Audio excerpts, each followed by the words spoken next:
بسم الله الرحمن الرحيم. الحمد لله والصلاة والسلام على رسول الله. ربنا لا تزغ قلوبنا بعد إذ هديتنا وهب لنا من لدنك رحمة إنك أنت الوهاب. رب اشرح لي صدري ويسر لي أمري واحلل عقدة من لساني يفقه قولي. ربي زدني علما. الله تعالى intibat bilan tafsirul Jalalayn'den Sure Baqara'nın 62. ayeti keldik. Allah Taala 62. ayetinin oldingi oyatlarda 61. oyatda shu Bani Isroilninki g'azabga uchraganligi, ularga xorliq va xorliqning yuzlanganligini so'zlab kelib, ularning shu xorliqqa qilib qilishi va Allohning g'azabiga uchraganligining sababi ularning Alloh taolaning oyatlariga kufrlik qilganliklari, payg'ambarlarni nohaq o'ltirganliklari, ularning osiylik qilganligi va haddidan oshganliklari sabab bo'lganligini so'zlab o'tgan edi. وَضُرِبَتْ عَلَيْهِمُ الذِّلَّةُ وَالْمَسْكَنَةُ degan oyat shu. Hamda Alloh taolo 62. oyatda hozir o'qimoqchi bo'lgan oyatlarni Alloh taolo shu Bani Isroil aloqador mazmunlar so'zlandi. Alloh taolo deydi: "Estaizu bil innallazina amanu wallazina hadu wan nasara was-sabiina man amana billahi wal yawmil akhir وعمل صالحا فلهم أجرهم عند ربهم ولا خوف عليهم ولا هم يحزنون." Yine hakikaten iman etkanlar, Yahudi bağlılar, Nasaralar ve Sabiinler. Muşlarının içinden Allah'a ve ahiret günü iman etkan ve yaxşı amelini kılganlarga, onlarga Perverdigar'ın huzurda ecri badır, onlarga ecri verildi. Onlarga ahirette korkunç yok ve onlar gam kılmaydı. Yani innellezine amenu degen bil enbiya'i min qablu deb tafsir qildi. Yani ilgiriki Muhammed Aleyhisselam'dan ilgiriki peygamberlerge iman etkanlar. Vellezine hadu degen yani Yahudiler, Nasaralar ve Sabiinler. Sabiin degen ne? Yahudi ve Nasaralardan bo'lgan bir toifa deb tafsir qildi ma tafsir buni.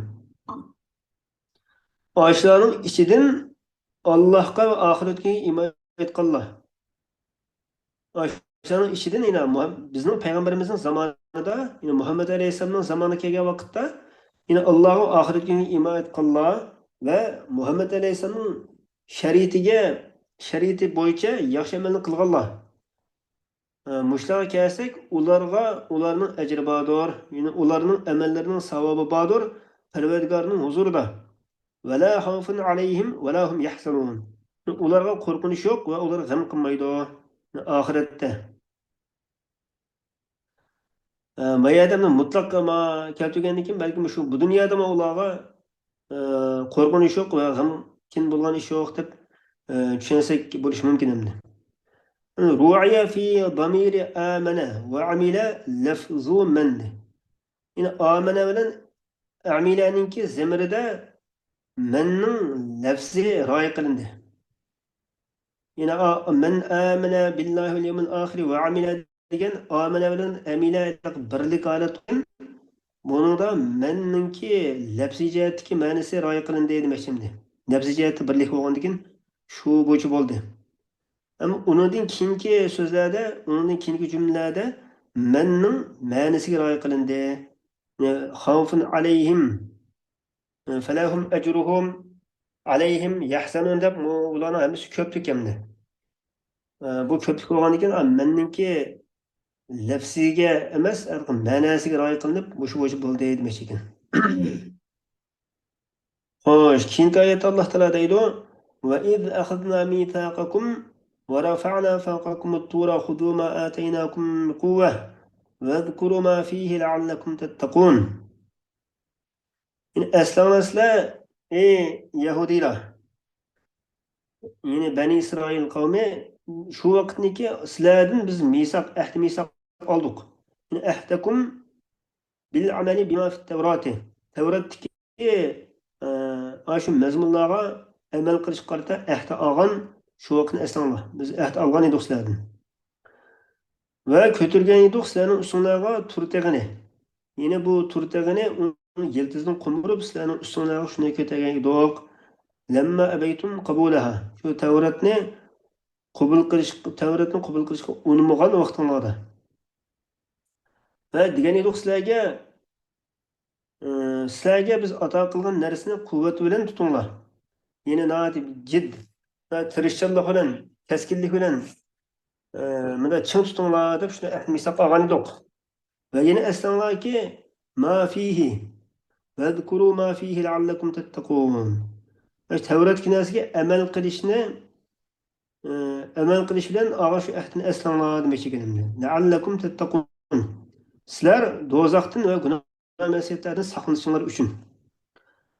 Thumma tawallaytum min ba'di zalika min ba'di zalik falawla fadlullohi alaykum va rahmatuhu lakuntum minal khasirin. Undan keyin sizlar yuz o'rdinglar. Shu ahd misaqni ep bo'lgandan keyin, shunday ahdlarni ep bo'lgandan keyin sizlar Allohga itoat qilishdan yuz o'rdinglar. Agar Alloh taolaning sizlarga qarta fazli va rahmati bo'lmagan bo'lsa, albatta sizlar ziyon tortquchilardan bo'lib qoladinglar. Yine Alloh taolaning fazli rahmati nimadan iborat desa, tavba qilish bilan yoki azobni kechiktirish bilan bo'lgan, shuna rahmati bo'lmagan bo'lsa, sizlar halok bo'luvchilardan bo'lgan bo'ladinglar demoqchi ekan. Keyingi oyatda Alloh taolo deydi: وَلَقَدْ عَلِمْتُمُ الَّذِينَ اعْتَدَوْا مِنكُمْ فِي السَّبْتِ فَقُلْنَا لَهُمْ كُونُوا قِرَدَةً خَاسِئِينَ. وَلَقَدْ lam qasamning lami. Yani elbette bilisizler araftum. Elbette bildinglar chekni eshib ketganlarni. Sizlarning ishinglardan shanba kunning hurmatini saqlamay beliq ovlash bilan chekchilarga tajovuz qilganlarni, yani hadidni eshib ketganlarni bildinglar. Halbuki biz ularni shanba kuni beliq ovlashdan to'sgan edik. Ular bo'lsa ayla ahlidir. Dedik ularga sizlar har holatda maymun bo'lib ketinglar. Yani mubadin, xosiin degan mubadin. Yani Allohning rahmatidan yiroq qilingan demoqchi ekan. Fakanuha amaliyat ularning hammasi ashna maymun bo'lib ketgan edi.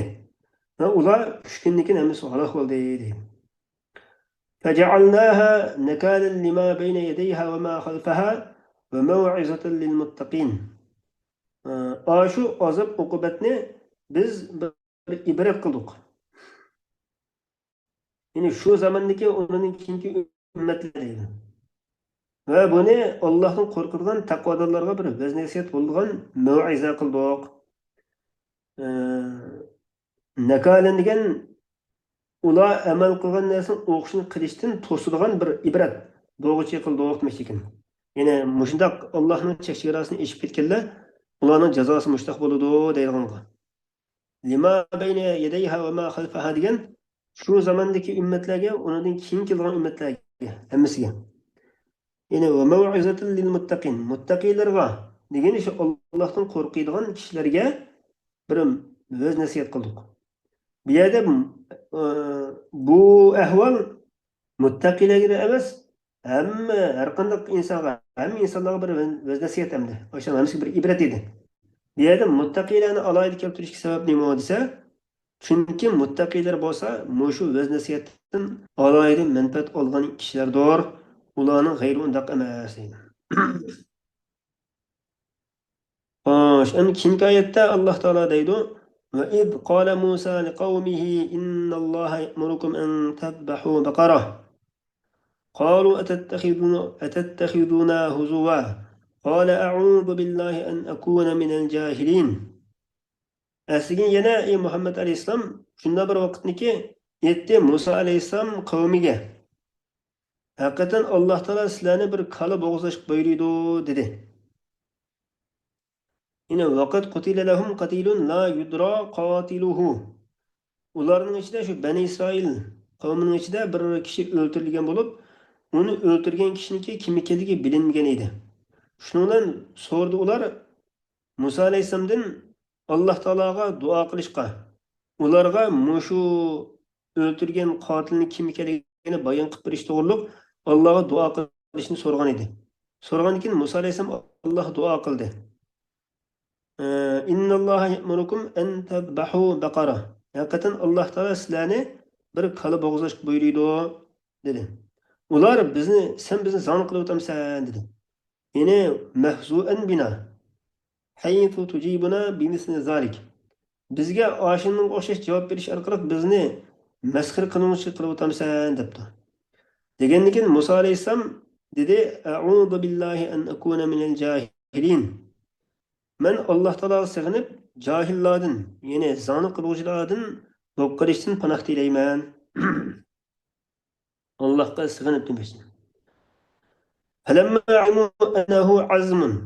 Yine Musa alayhissalomning davatgan bu gapininki odatki chaqchaq bir gap emas, bir ishonchlik jazmli gap ekanligini shu Bani Isroil qavmi bilgandan keyin ular dedi deydi.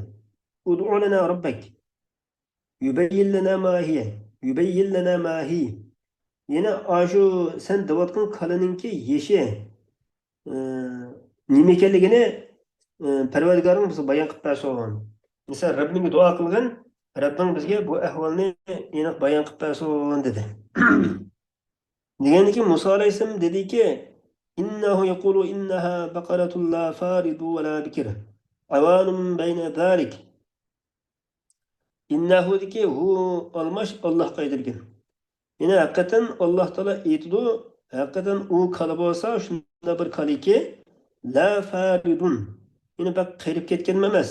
Vala bikrun. Yine bak yosh kichik to'g'im kichik kalim emas. Avanun bayna zalika. Shu ikkining o'ttirisidagi o'ttiri hal. Mushta kali bo'lishini aytdi. Alloh taolo shuni aytib dedi. Faf'alu ma tu'marun. Sizlar buyurilgan ishni qilinglar dedi. Bihi min zabihiha. Yine ash kalni bo'g'izlashdan iborat buyurilgan ishni qilinglar dedi. Degandan keyin ular yana dedi. Ud'u lana robbaka yubayyin lana ma lawnuha. Qala innahu yaqulu innaha baqaratun safra'u faqi'un lawnuha tasurrun nazirin. Yani yeni biz uchun Rabbingga duo qilgin, bizga uning rangini bayon qilib bersin dedi. Degandan keyin Musa alayhissalom dedi, haqiqatan u bo'lsa bir seriq kaladir. Faqi'un lawnuha degan uning rangi sap seriq bo'lgan, işte bir seriq kala bo'lish kerak. Tasurrun nazirin. Yine özünün güzelliği bilen qarg'uvchilarni zo'qlantiradigan darajadagi ashunaq sap seriq bir kala bo'lsin dedi, deyotdi deb ashta aytdi deydi. Tu'jibuhum.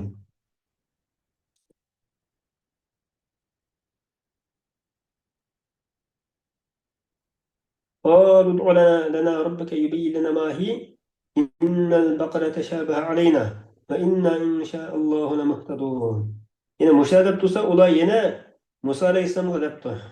Sen yana Rabbingga duo qilgan bo'lsang, bizga uni bayon qilib bersin. U o'tlaydigan kalim ekan, yine yayroqda o'tlaydigan kalim ekan yoki dehqonchilik ishlatilgan kalim ekan, shuni bayon qilib bersin degandan keyin innal baqara yana haqiqatan kala jinsahul man'uta bima zukira. Zikr qilingan narsa bilan sifatlangan ash kalaning jinsi tashabaha alayna. Bizga shu belgi bo'lib qoldi. Uning ko'p bo'lganligi uchun. Falam nahtadi ila al-maqsuda. Ash maqsad qilingan kalaga biz yetalmadik. Haqiqatan biz agar Alloh uni topqishlardirmiz, muhtadun ilayha. Ash kalani biz topalaymiz deb shunda debdi. Hadis kelishcha lavlam yastafnu lama buyyinat lahum akhir al-abad. Agar ular inshaalloh demagan bo'lsa, ularga bu kalaning sifati mengi bayon qilingan bo'ladi deb kelgan deydi. Bu kalaning voqealigi mushtakin keyingi soat darsida inshaalloh ma'lum yig'inchoqlab shu voqealikni to'liq bir tushuntirib o'taylik. Alloh xohlasa. وآخر دعوانا أن الحمد لله رب العالمين.